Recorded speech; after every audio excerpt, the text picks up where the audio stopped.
I have two power tools, and I needed some way to put them in my shop without taking up too much space.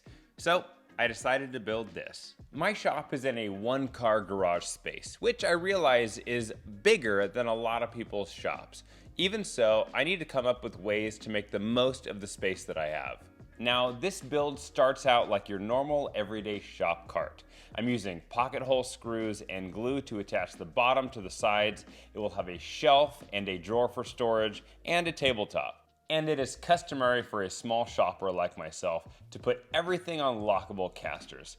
But if you've been following my channel for a while, you know that pretty much everything I build has a little twist to save space.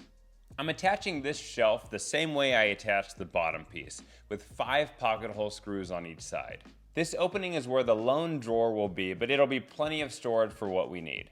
To make sure I cut my drawer front and drawer back to the exact lengths that I need, I'm putting 2 3/4 inch pieces of plywood and both drawer slides in the drawer opening. The space left over will be the lengths that my drawer front and back need to be. I make my drawers pretty simple. I cut the drawer front, drawer back, and the drawer sides to their final lengths and dimensions. And then I cut a 1/4 inch groove near the bottom of each of these pieces to where my 1/4 inch drawer bottom will go.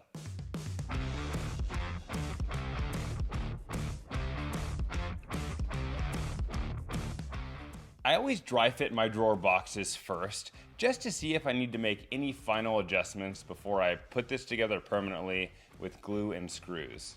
For this drawer box, I'm using glue first and then clamping it together, letting it dry for about 30 minutes before I put in the screws. I've just found that this method does a great job of making sure everything is perfectly square before I put this drawer box together permanently with screws.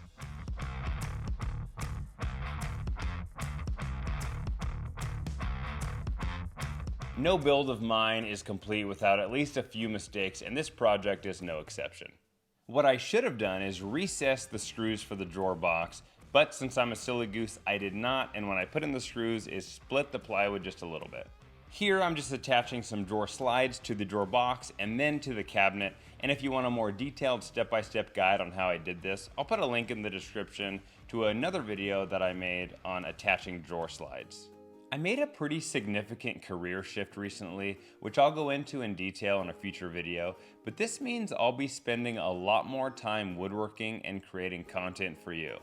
Also part of that shift is focusing more on selling my woodworking plans in my Etsy store. I know I say I make some mistakes when building projects, and I do, but for my plans, I make sure they are absolutely perfect before they go in my Etsy store and before anyone purchases them. If you think this cart will be beneficial to your workshop or want to check out any of my other build plans, I'll put a link to all of them in my description. Is it a little scary that more of my income will be based on woodworking? Yes, but I am really excited to be able to create more content that I think will really help people. Okay, I'm really happy how these drawer pulls turned out, and I'm attaching them with wood glue, CA glue, and screws, so I don't even think Dwayne Johnson can pull these off.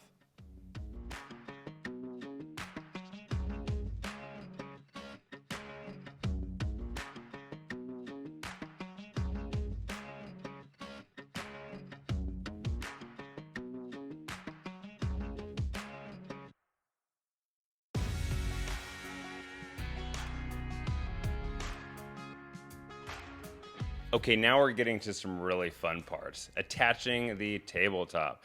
I'm now drilling a 3/4 inch hole in the side of my cabinet, and this is where the 3/4 inch steel tube will go. Why is there a steel tube in my tabletop? Well, my friends, you are about to see. I'm cutting my 3/4 inch steel tube to its final length, and then I need to make sure that I'm putting this tube in the exact center of my first tabletop piece. Now, since this tabletop is going to hold 2 power tools, it needs to be thick and girthy. I'm making it like a sandwich. There's going to be 2 3/4 inch bigger plywood pieces that walk into the bread, and then all these little pieces will be like the meat. In the end, this tabletop will be 2 1/4 inches thick. Because I can't use clamps to attach this centerpiece, I'm using screws as my clamp.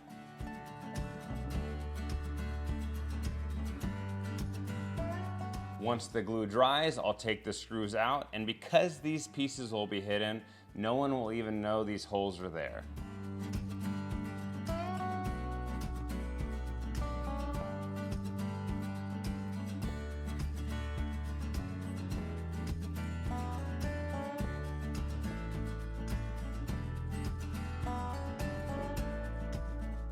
I'm drilling a hole near each corner of the cabinet sides, and this will be to secure the tabletop with star knobs.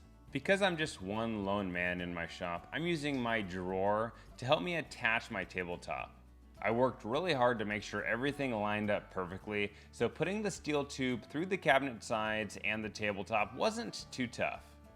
Exactly how is this cart going to hold two power tools? Well, you may have guessed it at this point, but each side of the tabletop is going to hold one power tool. And then, when you want to use each power tool, you'll just rotate the tabletop until the power tool you want to use is on the top. These fun little pieces will act as steel tube stoppers to make sure the steel tube sits in the right spot at all times.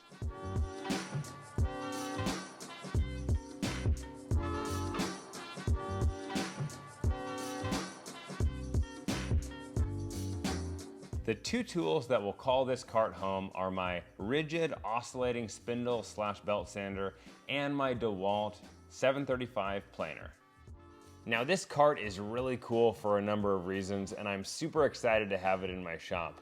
But my favorite part about it might be how I'm organizing the power cords.